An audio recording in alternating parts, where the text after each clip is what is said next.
Hey everyone, let's jump right into today's explainer and really master some everyday American idioms.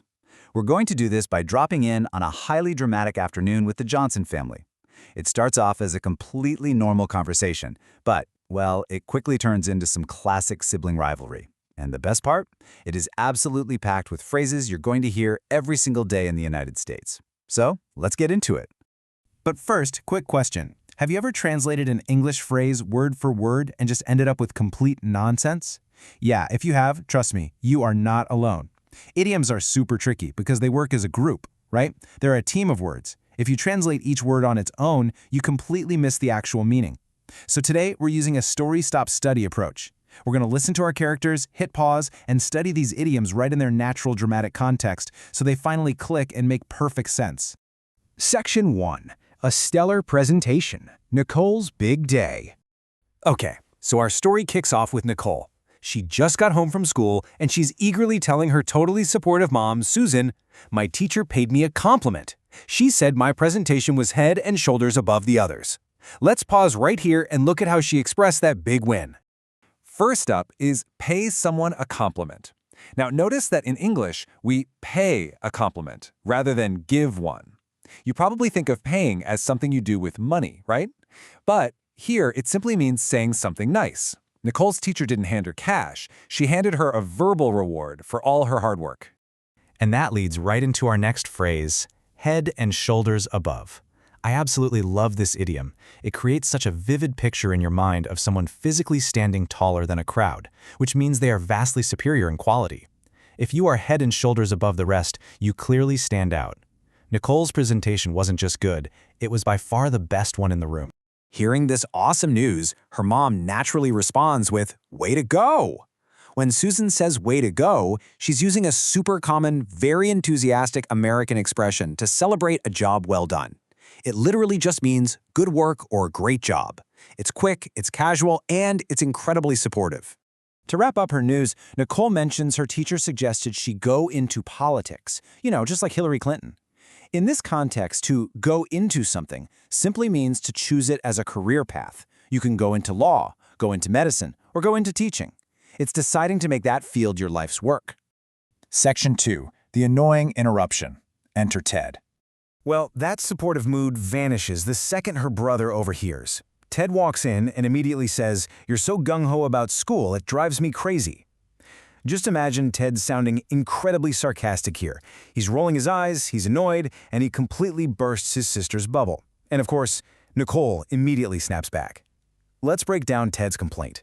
Here we get to contrast Nicole's extreme enthusiasm with Ted's total frustration. Ted calls Nicole gung-ho, meaning she's way too excited about school. Fun fact from our source material, gung-ho actually comes from a Mandarin Chinese phrase that means working together. A U.S. Marine Corps commander picked it up during World War II, and it sailed back to the U.S. where it became everyday English.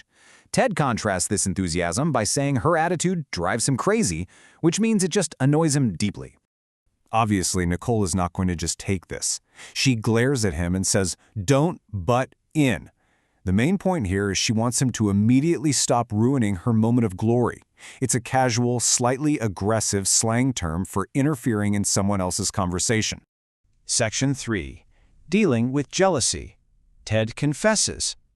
So Nicole accuses him of being jealous, and surprisingly, Ted actually admits it. He replies, "Right, you hit the nail on the head. I'm green with envy."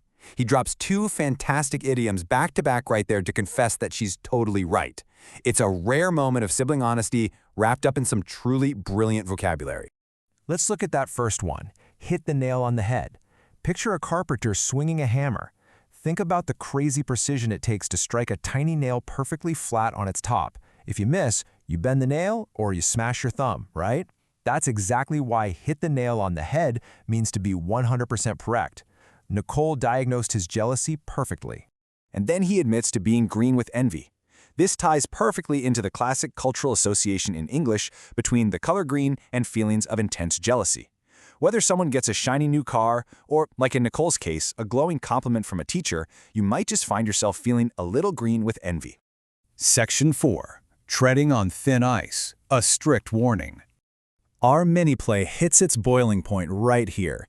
Even though Ted admitted he was jealous, Nicole has had it with his attitude. So let's look at this rapid-fire clash. First, Nicole tells him to shut up, which is a very blunt, impolite way to say stop talking. Then she warns him he is on thin ice, meaning he's in a dangerous position and very close to big trouble. Think about standing on a frozen lake where the ice could crack at any second. Ted responds by sarcastically pretending to shake in his shoes with fear, which means to tremble with fright. But of course, he's totally joking and not scared of her in the slightest. Section 5. Lesson Recap. Review the idioms. Let's step back from the Johnson family drama for just a second. We just watched a normal conversation escalate into an argument, but the real takeaway is how native speakers naturally weave these phrases together to express pride, frustration, and sarcasm.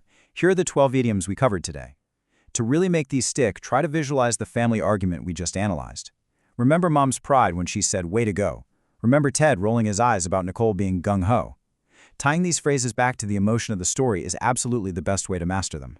To wrap up today's explainer, I want to challenge you to apply this to your own life. Think about it. Who drives you crazy? And why? Are you on thin ice with anyone right now? Are you super gung-ho about a new project? Start using these idioms to tell your own stories, and I promise you'll find yourself speaking English more naturally than ever before. Thank you so much for joining me, and keep practicing.